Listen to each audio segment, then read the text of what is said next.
παρόντος υπάρχουν διεργασίες για την αντικατάσταση των 12 τουλάχιστον οδηγιών με ένα μοναδικό νομικό κείμενο που θα συντονίζει την παραγωγή και διακίνηση του πολλαπλασιαστικού υλικού.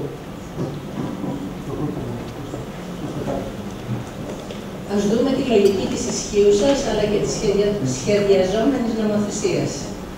Η ισχύουσα νομοθεσία, που δεν έχει εφαρμοστεί απόλυτα στην πράξη, ρυθμίζει την εμπορική κυκλοφορία των σπόρων με τέτοιο τρόπο ώστε να στηρίζει κυρίως την εμπορία των σπόρων εκείνων που αποκαλούνται βελτιωμένοι. Δηλαδή, όχι οι παλιές ποικιλίες. Πριν μερικές δεκαετίες, οι βελτιωτές αυτών των σπόρων στηρίχθηκαν από το δημόσιο με ιδιαίτερη επιτυχία και στην Ελλάδα. Ενώ σήμερα η ιδιωτικοποίηση της βελτίωσης έχει τόσο πολύ προχωρήσει, ώστε οι βελτιωμένοι σπόροι να ταυτίζονται σχεδόν με τους σπόρους της βιομηχανίας σποροπαραγωγής. Αυτοί οι σπόροι, εφόσον εγγραφούν σε επίσημο κατάλογο, είναι ελεύθεροι να κυκλοφορούν παντού και σε οποιαδήποτε ποσότητα. Αντίθετα, η νομοθεσία περιορίζει ποσοτικά και γεωγραφικά τους σπόρους που αποκαλούνται αβελτίωτες ή ντόπιες ποικιλίες ή παραδοσιακές ή διατηρητές ή αλλιώς σπόροι των αγροτών, τις περιορίζει ακόμα και όταν εγγράφονται στον επίσημο κατάλογο. Η εγγραφή απαιτεί διακριτότητα, ομοιομορφία και σταθερότητα, χαρακτηριστικά που αντιστοιχούν στους σπόρους της βιομηχανίας, οι οποίοι έχουν ομοιομορφία και σταθερότητα λόγω της πολύ στενής γενετικής τους βάσης.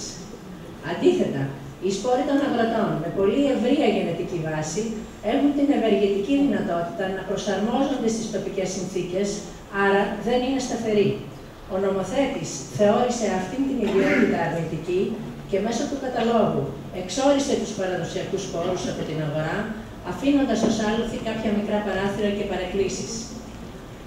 Ακόμα και αν δεν υπήρχε το πρόβλημα των ανωτέρων κριτηρίων ως προϋπόθεση για την εγγραφή, υπάρχει το κόστος και η γραφειοκρατία, που δεν επιτρέπουν στον μικρομεσαίο αγρότη πριν δοκιμάσει στην αγορά το προϊόν του και εξασφαλίσει μια ικανή πελατεία, να τολμήσει να εγγράψει μια παραδοσιακή ποικιλία στον κατάλογο, η οποία παραδοσιακή ποικιλία έτσι κι αλλιώς αποτελεί κοινό αγαθό και δεν προστατεύεται από πνευματικά δικαιώματα.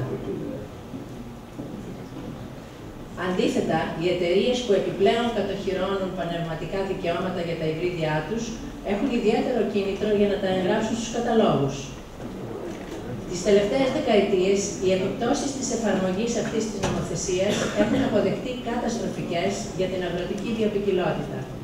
Παραδείγματος χάρη, στη Γερμανία, από τότε που εφαρμόστηκε ο κατάλογος, χάθηκε το 72% των παλιών ποικιλιών. Στην Ελλάδα, οι μετρήσεις δεν έχουν την ίδια χρονική ακρίβεια. Υπάρχουν όμως σοβαρά στοιχεία που δείχνουν σημαντική απώλεια γενετικού δυναμικού, δηλαδή μείωση της αγροτικής βιοποικιλότητας. Το μέγεθος της γενετικής διάβρωσης στη χώρα είναι αποκαρδιωτικό. Πρόσφατες έρευνες έχουν δείξει ότι μόνο το 1% των ντόπιων ποικιλιών σίτου και το 2 με 3% των ποικιλιών λαχανικών που υπήρχαν πριν 50 χρόνια στην Ελλάδα έχει διασωθεί υποκαλλιέργεια μέχρι τις μέρες μας. Αυτό έχει γράψει πριν 10 χρόνια ο κύριος Σταυρόπουλος, ο τέος διευθυντής της Ελληνικής Τράπεζας Γενετικού Υλικού. Το οποίο σημαίνει ότι το 97 με 98% των παλιών ποικιλιών σε αυτές τις κατηγορίες, όχι σε άλλες, έχουν χαθεί. Επίσης, επικίνδυνος περιορισμός της γενετικής βάσης παρατηρήθηκε τα τελευταία 30 χρόνια σε όλες σχεδόν τις σημαντικές καλλιέργειες. Για πολλές από αυτές δεν χρησιμοποιούνται στη βελτίωση περισσότερο από το 5 με 10% της διαθέσιμης γενετικής παραλλακτικότητας. Στις αιτιάσεις για την απώλεια βιοποικιλότητας, η Ένωση της Βιομηχανίας Σπόρων επιχειρηματολογεί ότι δήθεν αυξάνει τη βιοποικιλότητα, αναφέροντας ως απόδειξη το μεγάλο αριθμό εγγεγραμμένων βελτιωμένων ποικιλιών και αποφεύγοντας να αναφέρει τον σοβαρό περιορισμό της γενετικής βάσης που καταγράφεται επιστημονικά. Η απώλεια των παραδοσιακών ποικιλιών, οι οποίες έχουν πολύ ευρύτερη γενετική βάση από τις βελτιωμένες, σημαίνει συντριπτική μείωση της γεωργικής βιοποικιλότητας. Η απώλεια εν μέρει οφείλεται στις αντιλήψεις της σύγχρονης γεωργίας και εν μέρει στο στραγγαλισμό της εμπορικής κυκλοφορίας των παραδοσιακών ποικιλιών από το υφιστάμενο νομικό πλαίσιο. Η συρρίκνωση της βιοποικιλότητας έχει τεράστια σημασία για τη διατροφική μας ασφάλεια και ανεξαρτησία. Μια σημασία που γιγαντώνεται στο πλαίσιο της οικονομικής αλλά και της κλιματικής κρίσης, γιατί αυξάνει την εξάρτηση σε εισρωές και μειώνει τη δυνατότητα προσαρμογής σε μεταβαλλόμενες κλιματικές συνθήκες. Στα πλαίσια μερικών δεκαετιών χάνεται ένας γενετικός πλούτος που διατηρήθηκε μέχρι τις ημέρες μας, ενώ αναπτύχθηκε από γενναίες παραδοσιακών γεωργών μέσα στους αιώνες. Οι παραδοσιακές ποικιλίες που χάνονται είναι μαζί με άλλα ημιάγρια είδη, οι γονείς των βελτιωμένων ποικιλιών, αποτελούν δηλαδή τη βάση όχι μόνο της παλιάς, αλλά και της καινούριας διατροφής. Οι παραδοσιακές ποικιλίες που χάνονται είναι εκείνες τις οποίες μπορούμε να βασιστούμε για προσαρμογή στις επερχόμενες κλιματικές αλλαγές. Οι ποικιλίες που χάνονται προσφέρουν μεγαλύτερη ανεξαρτησία στον αγρότη. Ο σπόρος τους αναπαράγεται και οι απαιτήσεις τους σε λοιπάσματα και φυτοπροστασία είναι μικρές. Επειδή ο αγρότης δεν χρειάζεται να αγοράζει σπόρο, αποκτούν ακόμα μεγαλύτερη σημασία σε περιόδους οικονομικής κρίσης. Υπάρχουν παραδοσιακές ποικιλίες με μεγάλη παραγωγή και καλά χαρακτηριστικά για εμπορική χρήση. Υπάρχουν και άλλες με μικρότερη απόδοση από τις βελτιωμένες. Είναι όλες κατάλληλες για το πολυλειτουργικό μοντέλο γεωργίας του μικρού και μεσαίου αγρότη, για μια μορφή ήπιας γεωργίας που δεν είναι εντατική. Οι παραδοσιακές ποικιλίες αποτελούν μέρος του κοινού μας πλούτου. Δεν προστατεύονται, εδώ είναι άλλη έννοια της προστασίας, βέβαια, νομική, πνευματικά δικαιώματα, από δικαιώματα πνευματικής ιδιοκτησίας, όπως είπε και ο κ. Ζαγγίης. Οι βελτιωμένοι σπόροι της βιομηχανίας έχουν μεγαλύτερη γενετική ομοιομορφία μεταξύ τους, στενότερη γενετική βάση και μεγαλύτερη ποσοτική απόδοση, κατάλληλη για εντατική γεωργία. Αλλά είναι πιο ευπαθείς και απαιτούν περισσότερα λιπάσματα και παρασιτοκτόνα. Τα υβρίδια F1 των βελτιωμένων σπόρων διασπώνται στη δεύτερη γενιά. Επομένως, ο σπόρος που ενδεχόμενα να κρατήσει ο αγρότης δεν αναπαράγεται σωστά. Με βάση την νομοθεσία, προστατεύονται με πνευματικά δικαιώματα, ενώ αν πρόκειται για γενετικά τροποποιημένους οργανισμούς, προστατεύονται από πατέντες. Επομένως, οι σπόροι της βιομηχανίας φέρνουν αύξηση της εξάρτησης σε εισρωές και σε αγορά νέου σπόρου κάθε χρόνο. Τις δεκαετίες του 70 και του 80, η Ελλάδα είχε δυνατή παράδοση στην επιστημονική βελτίωση φυτών, βασισμένη κυρίως στην κρατική ενίσχυση. Αλλά στον ανταγωνισμό με τους σημερινούς γίγαντες της διεθνούς σποροβιομηχανίας, η θέση της στην αγορά είναι ευθύνουσα. Ποιες είναι οι επερχόμενες αλλαγές στο νομικό πλαίσιο, χωρίς να είμαστε σίγουροι με βάση τα σχέδια? Για τις παραδοσιακές ποικιλίες υπάρχει έκφραση της πρόθεσης να καταργηθούν τα παράλογα κριτήρια της ομοιομορφίας και της σταθερότητας. Αυτό από μόνο του είναι κάτι θετικό. Όμως, είναι άγνωστο αν θα συνεχίσουν να υπάρχουν οι γεωγραφικοί και ποσοτικοί περιορισμοί για την εμπορική κυκλοφορία, καθώς και η έστω πιο εύκολη γραφειοκρατική διαδικασία της εγγραφής στον κατάλογο, που είναι βέβαια εφικτή για τις μεγάλες εταιρείες, ενώ δυσκολεύει πάρα πολύ τον μικρομεσαίο αγρότη. Επιπλέον, αν κάποιος θέλει να πουλήσει σπόρο, ας πούμε εγγεγραμμένο στον κατάλογο, οι υποδομές που απαιτούνται από τον κανονισμό είναι ανέφικτες για τη μικρομεσαία κλίμακα. Αυτό που μας ανησυχεί ιδιαίτερα είναι ότι η δωρεάν διανομή σπόρων, που στο σημερινό θολό νομικό πλαίσιο δεν είναι απαραίτητα παράνομη, θα θεωρείται εμπορική κυκλοφορία. Θα είναι όμως ελεύθερη η ανταλλαγή σπόρων μεταξύ διατηρητών, είτε πρόκειται για οργανώσεις ή για αγρότες. Ενώ αναμένονται λοιπόν κάποιες ευνοϊκές ρυθμίσεις, τα σχέδια δεν απελευθερώνουν εντελώς την εμπορική κυκλοφορία των παλιών ποικιλιών. Αν εγκριθούν από το Ευρωκοινοβούλιο και τα άλλα αρμόδια όργανα της Ευρωπαϊκής Ένωσης, χωρίς πλήρη απελευθέρωση των σπόρων των παραδοσιακών, τότε η περαιτέρω απώλεια βιοποικιλότητας και συρρίκνωση της γενετικής βάσης είναι βέβαιη. Επίσης, είναι βέβαιη η συρρίκνωση του αριθμού των μικρομεσαίων αγροτών, καθώς και η έλλειψη επιλογών για την νεολαία που επιστρέφει στην ύπαιθρο.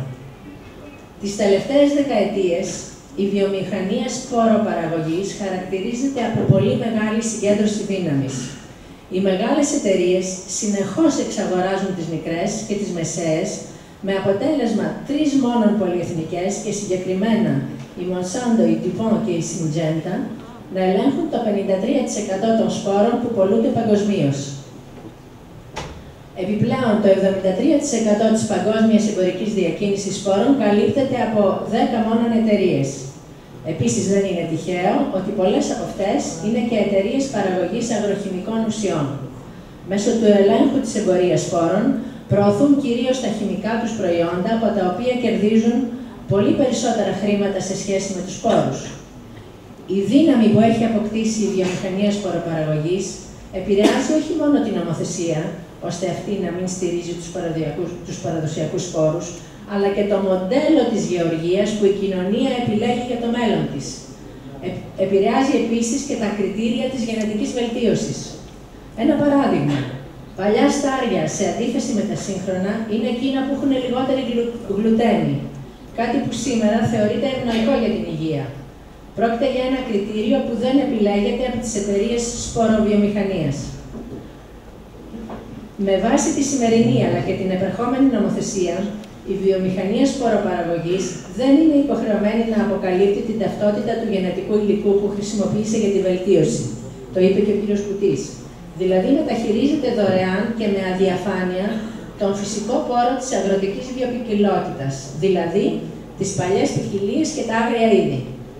Οι παλιές ποικιλίες δημιουργήθηκαν από τη φύση και τους αγρότες και αποτελούν δημόσια περιουσία μιας χώρας, όπως, παραδείγματος χάρη, το φυσικό αέριο που βρίσκεται στο υπέδαφος της. Ενώ η Διεθνή Συνθήκη για τους φυτογενετικούς πόρους προβλέπει ότι η χρήση του φυσικού πόρου πρέπει να ανταμείβεται, η νομοθεσία δεν το προβλέπει, ούτε η παλιά ούτε η καινούργια. Τράπεζες γενετικού υλικού. Η βιομηχανία σποροπαραγωγής ισχυρίζεται ότι γίνεται καλύτερη διατήρηση στις τράπεζες γενετικού υλικού παρά στο χωράφι. Οι τράπεζες γενετικού υλικού είναι πράγματι πολύτιμες, αλλά χωρίς την καλλιέργεια των ποικιλιών δεν μπορούν να ανανεωθούν. Πρέπει οπωσδήποτε να στηριχθεί και ο αγρότης για να καλλιεργήσει την παραδοσιακή ποικιλία και να διατηρήσει την καθαρότητά της, αν επιθυμεί να κάνει αυτή την προσπάθεια, που δεν είναι και μικρή. Οι τράπεζες γενετικού υλικού στη δίνη της οικονομικής κρίσης. Έχουμε πληροφορίες ότι στη Βουλγαρία η αντίστοιχη τράπεζα βρίσκεται σε διαδικασία ιδιωτικοποίησης. Στην Ελλάδα, η εξαιρετική τράπεζα γενετικού υλικού της Θεσσαλονίκης, που έχει συλλέξει και φυλάξει πάνω από 8.000 δείγματα παλιού πολλαπλασιαστικού υλικού, εκεί μέσα υπάρχουν και άγρια είδη και παραδοσιακές ποικιλίες, δεν χρηματοδοτείται επαρκώς. Τα ψυγεία για τη μακροχρόνια διατήρηση έχουν χαλάσει και έτσι δεν μπορεί να ανανεώσει το υλικό της ούτε να στελεχωθεί με επάρκεια, με αποτέλεσμα να κινδυνεύει. Επίλογος. Τρέφουμε σεβασμό για το έργο της επιστημονικής βελτίωσης, αλλά είμαστε απόλυτα αντίθετοι στη συγκέντρωση δύναμης και στην επιβολή μοντέλου ανάπτυξης της γεωργίας, το οποίο εξορίζει τις παραδοσιακές ποικιλίες από την αγορά. Σήμερα με την κρίση, οι νέοι άντρες και γυναίκες που επιθυμούν να δοκιμάσουν την τύχη τους στη γεωργία θα έπρεπε να έχουν ανοιχτές όλες τις επιλογές για τη μορφή γεωργίας και τους σπόρους που θα επιλέξουν. Εμείς θέλουμε να τους δώσουμε αυτές τις επιλογές. Γι' αυτό διεκδικούμε την ελευθερία των αγροτικών παραδοσιακών σπόρων και τη δυνατότητα επιλογής γεωργικού μοντέλου για κάθε καλλιεργητή.